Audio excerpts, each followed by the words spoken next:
So this is a recipe that is not my own. I have the description here, and I'll also put a link for some more details in the description of the video. These are your 11 ingredients. I actually have 12. I added one extra as opposed to what the recipe calls for. Then of course your pork chops are meat of choice.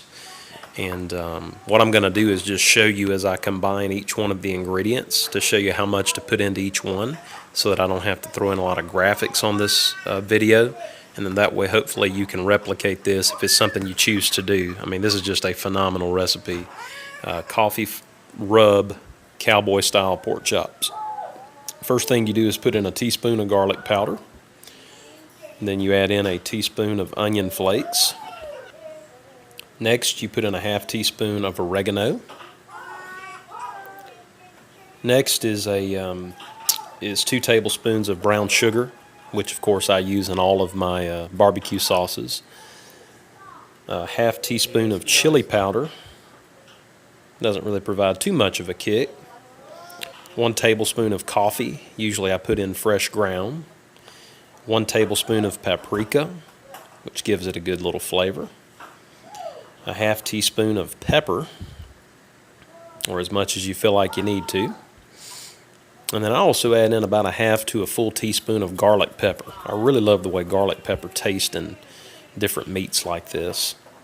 And then in this particular recipe, we throw in a teaspoon of salt, pink Himalayan salt in this case, and then lastly, a half teaspoon of cumin.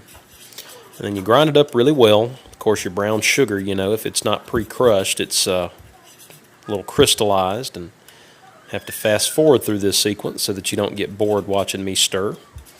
And it just has a wonderful aroma to it. You can really smell the coffee, and you can also smell the paprika as well. So it's just a really good recipe, good seasoning for your meat. And of course, this is me with the sniff test here, and I cannot express to you just how wonderful this is. So Plating Palates does a great job on this particular recipe. And of course, it's time to spread this onto your pork chops or your meat of choice. So you start out by spreading it really nice and evenly. And of course, this is what it looks like as you're getting ready to massage the seasonings in there. I guess you could use a brush if you'd like, or spray it with some vegetable oil or coconut oil if you'd like. But I just rub it in by hand and then just try to get as much as I can mixed in on both sides and make sure it's just completely covered. And of course, this is finishing up rubbing the meat down to get a good even seasoning there. And then that's what it looks like right before you throw it on the grill.